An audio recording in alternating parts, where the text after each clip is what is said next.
Tujuan pembelajaran kali ini yaitu siswa dapat mengetahui fenomena efek rumah kaca. Kemudian yang keduanya, siswa mengetahui menggali informasi melalui pertanyaan adik simbol. Apa, di mana, kapan, siapa, bagaimana, dan mengapa.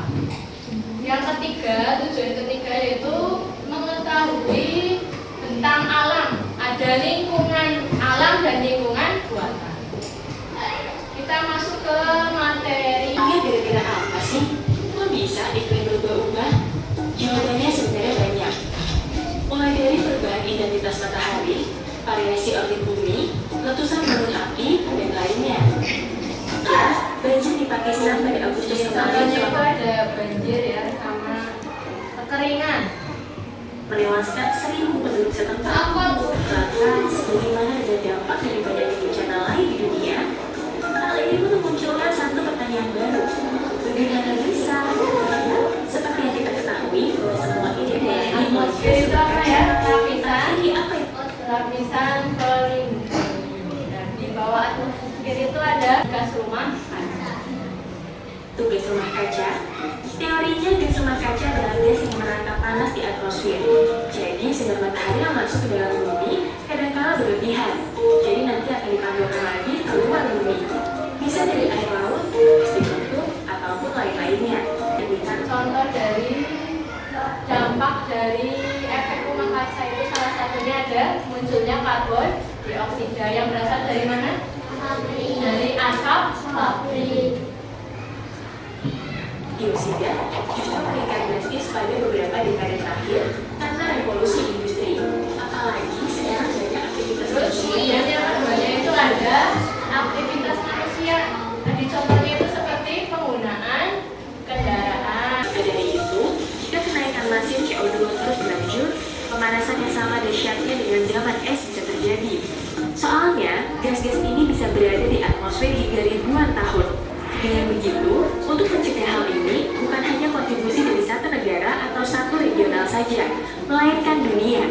Tapi perlu digarisbawahi bahwa kita tidak bisa menghentikan perubahan iklim. Namun, kita bisa Iklim itu terjadi karena proses alami dan karena aktivitas manusia. Kayak ini contohnya ada pembakaran hutan. Sekian video yang Bunda tayangkan. Selanjutnya silakan membuat kelompok yang terdiri dari 2 anak atau 3 anak ya. Silakan berkelompok, ada yang 2, ada yang 3. Membahas peristiwa alam. Nanti didiskusikan dengan kelompok masing-masing ya.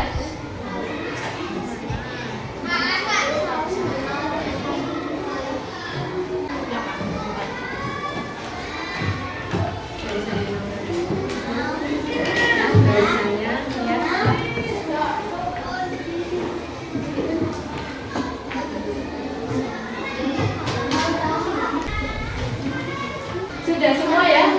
Ditulis nama dan absen.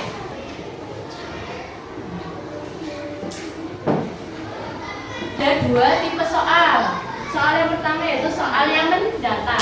Mendata itu berarti ke arahnya kemana? Ke samping. Kalau soal yang kedua itu tipe soal yang menurun. Untuk tipe soal yang menurun, cara menjawabnya itu dengan ke arah bawah. Silakan dicari dulu. Sesuai dengan nomornya ya. Nomor 1 lihat angka 1 di sini ya. Berarti jawabannya kemana? 1 ke samping. Nomor 2 lihat nomor 2-nya ini ada di sini. Yang menurun berarti ke sini. Bisa ya? Silakan didiskusikan berkelompok.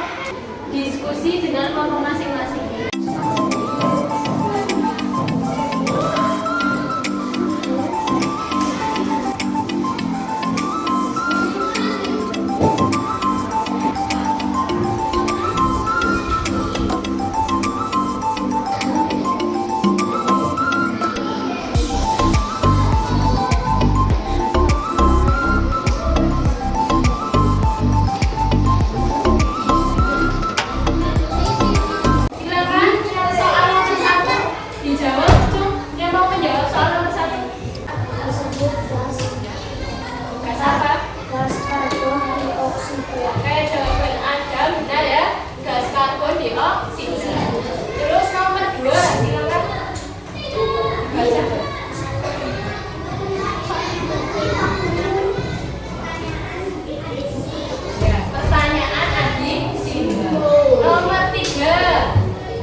Ya, lingkungan alam dan lingkungan buatan. Coba sebutkan apa saja lingkungan alam. Gunung, sungai, dan lain sebagainya. Kemudian lingkungan buatan ada sawah, kemudian ada apa lagi? Sekolah, terus ada lingkungan, terus dan danau atau danau. Oke, sekian ya materi hari ini.